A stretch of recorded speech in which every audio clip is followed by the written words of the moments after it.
За намайг Гэлэн хүүгийн Цолонбаатар гэдэг. Тэгээд энэ жил би 41 настай. Гэр бүл эхнэр 5 хүүхэдтэй.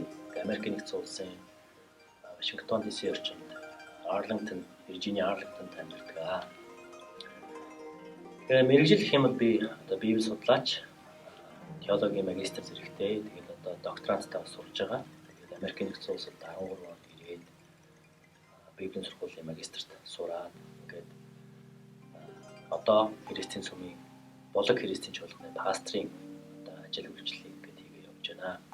Анх Христэд яаж итгэсэн бэ гэдгээ та нартай бас хуваалцъя гэж бодлоо. Тэгээд тэр үед бол хүүхэд байхад би хөдөө их явдаг байсан. Тэгээд дээрээ нэг ихчтэй, доороо нэг охин дүүтэй. Тэгээд намайг 6 настай байхад манай төрсөн ах 7 настай ах маань бас хөдөө манай ээжийн ихчинд өргүүлсэн байсан. Тэднийтэй би 100 болон очдог. Ахтайгаа хоёулаа өдөр болгон хамтдаа тоглоно, хамтдаа байнга хамт явна. Ах маань бэлтгэлд сургуульд, сумын төвийн сургуульд авахд би дагаж очиж бас ангид нь очиж дагаж орилсоор байгаа дагаа явчихдаг байсан. Ахыгаа хажууд суугаад хамт одоо үсэг заалгаад явдаг байсан. Хоёулаа ижлэхэн дээлтэй, хоёулаа адилхан морь ундаг. Өдөөний хүүхдүүд яаж өссөн яг л тэгж өссөн. Тэгээ харамсалтай 101 тэр нэг орой ах маань мориноос унаад ингээд мориноос чирэгдээд нас урсан. Тэгээд ах маань 7-той, би бол 6-той байсан.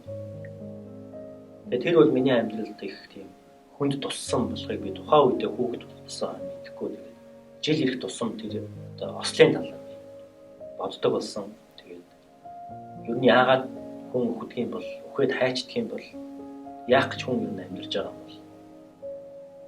Тэгээ харин 101 орой би өвөөгийнхээ илүүгэрт манай өвөд нэг юм 6 одоо зай ордог тийм Оросын дээр үе тийм радио байдаг байсан. Тэр радио дээр радиог би оролцож байгаа шөнө ингээд долгионы тааруулах гад янз бүрийн сувг хайж байгаа. Тэр чи одоо 95 оны 101 тэр орой юм байна. Тэгээ би санаандгүй байдлаар тэр нэг монгол хэл дээр мөнхийн ус гэдэг нэртэй тийм радиогийн сувг олсон. Тэгээ мөнхийн ус радиогоор орой бол шөнийн бараг 3 цагт байдаг баха. Шөнө болгон Библийн түүхүүдийг ярьдаг байсан. Алдагдсан зоос ертөнцийн тухай, одоо иргэ бодоход алдагдсан хоньны тухай, хурганы тухай, төөрсөн хүүгийн тухай гэх мэт тийм сургаалт үлгэрүүд явдаг байсан. Тэрийг сонсоод би энэ ямар одоо сонин түүхүүд, ямар гайхалтай ийм түүхүүд ингээд байна вэ гэж. Тэгээ хаанаас энэ түүх яваад байгаа юм бол тэрийг олж мэдхийсэн гэж. Тэгээд тэр радиогоор Библиэс Иесусийн заасан сургаалт үлгэрүүд юм байна гэдгийг тэр радиогоос сонсож мэдээд тэгээд би Библийг олж авах юмсан. Тэгээ Иесус Христ гэж яг хэм бэ гэдгийг өшөө илүү гүнзгий таньж мэдх юмсан гэж боддог болсон.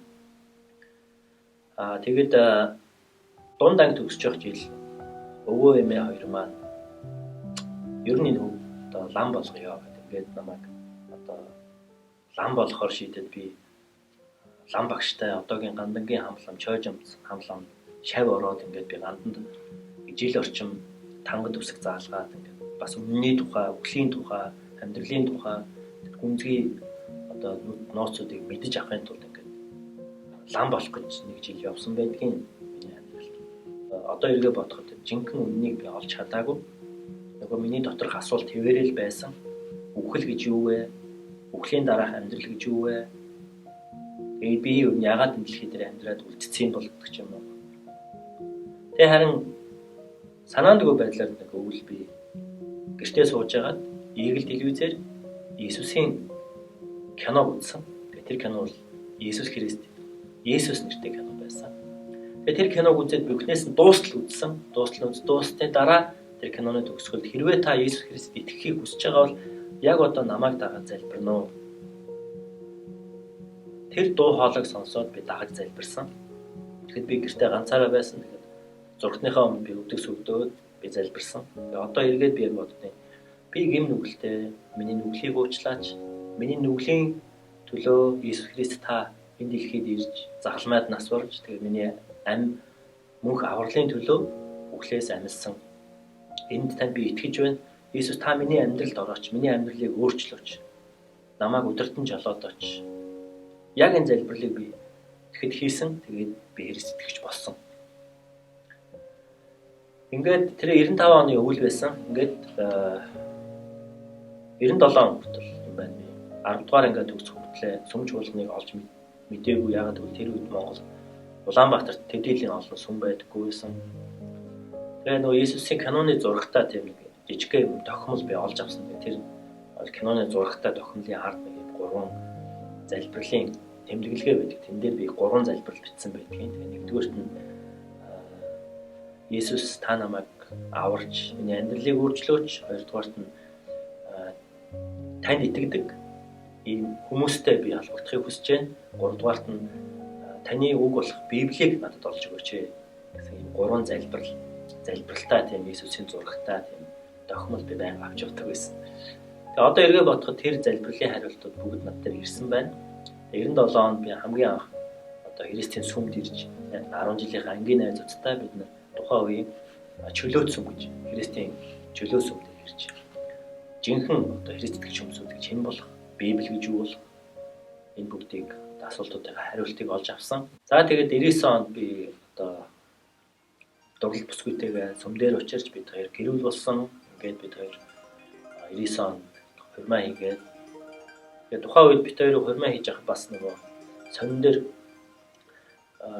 бүр нийтлэл гарч ирсэн ардын их сонины бүтэн дүүрэн дээр энэ дээр Чингис хааны 34 дахь удмын хүү Христийн сүмд хурмаа хийлээ гэсэн тийм айгүй том гарч ихтэй. Тэгээд тийм сонины нийтлэл гарч ирсэн. Тэр бол 99 оны 8 сарын 1-ний бид тэр хурмаа хийсэн. Тэр өдрийн дараагийн 7 хоногийн ардын эрхийн сонины нүүрэн дээр гарч ирсэн тийм нийтлэл байдیں۔ Тэгээ яг тухайн үед тэр сэтгүүлч залуучууд одоо уламжлалт шашнаасаа урвж байна. Тэгэл одоо харийн шашинд итгэж байна. Ингээл гих мэдчлэнгийн юмнууд бичсэн байсан л та. Тэгээд хожим манай найзууд энэ төр намайг 10 жилийн ангийн найзууд чи хурмаа хийчихэд яагаад бид хэлээгүй юм бэ? Чиний хурмаа хийснээр чинь бид нар сонингоос вагон дотроос сонин дотроос чиний талаар олж мэдлээ гэдэг ч юм ингээл хөвчлөлтэй төгөөд бас болж байсан тэрийг одоо эргээ бодоход их сонирхолтой. Гэтэ Христ итгэл гэдэг бол Христ итгэлийн амьдрал гэдэг нь үнэхээр гайхалтай. Энэ бол адлын явдал гайхалтай түүхүүд жинхэнэ амьд амьдрал. Заримдаа хүмүүс чи Монгол хүн байж Христэд яагаад итгэж байгаа харийн шашинд гэдэг. Тэгээд би итгэцэн. Одоо энэ итгэлийг миний дотроос ухаад авч хаяхын арга байхгүй. Зарим нь тэнийг үлгэрт чи итгэлээ гэдэг юм.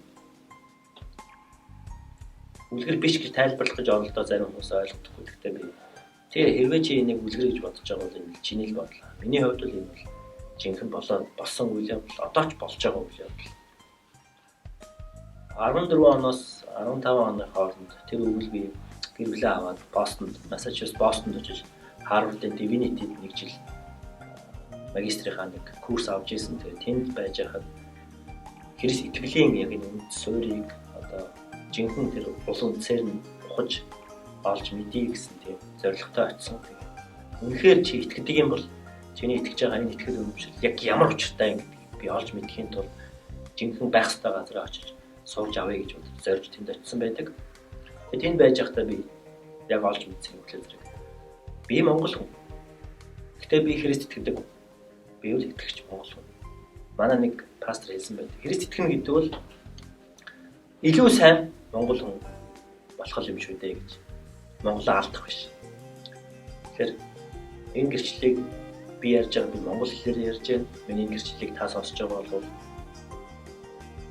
та монгол хүн байна би тань гэж хэлэхэд бид бүгдээрээ монгол хүмүүс. Христ итгэнэ гэдэг нь бид монголоо алдна гэсэн үг биш. Жинхэнэ монголоор байх, жинхэнэ яг хүнээрээ байх. Зарим нь ярьдаг штеп. Хүнээрээ бай, өөрийнхоороо бай гэж тэ. Тэгэхээр яг жинхэнэ тэр өөрөөрөө байх. Хэнийг ч даган дуурайхгүй, хэнийг ч копидохгүй, яг жинхэнэ мөн чанараараа яг жинхэнэ өөрөөрөө байх гэдэг энэ ойлголт бол Библиэс, Христ итгэлээс ирдэг юм байна гэж би ойлгож авсан юм аа. Тэгэхээр яг одоо би Илүүгийн Солонбаатар яг өөрөөрөө сууж байна. Яг байгаагаараа байж. Энэ л би юу. Энэ дээр өөр нэмэх ачаалах ямар шаардлага байхгүй. Би гэмтэй нүгэлтэй. Миний гим нүглийг Иесус Христ заадах ч. Би бол Христэд итгэсэн сүнсээр дахин төрсөн тийм л хүн. Иесус Христ надад мөнх аймыг өгсөн. Энэ мөнх айм, энэ ариун сүнс надтай хизээж салахгүй хамт байдаг. Энэ хорвоогоос би явсны дараа би мөнхий болоод бурхан дээр очино, бурхантай хамт байх бол. Энэ бол миний жинхэнэ итгэл юм аа. Баярлалаа та бүхэнд.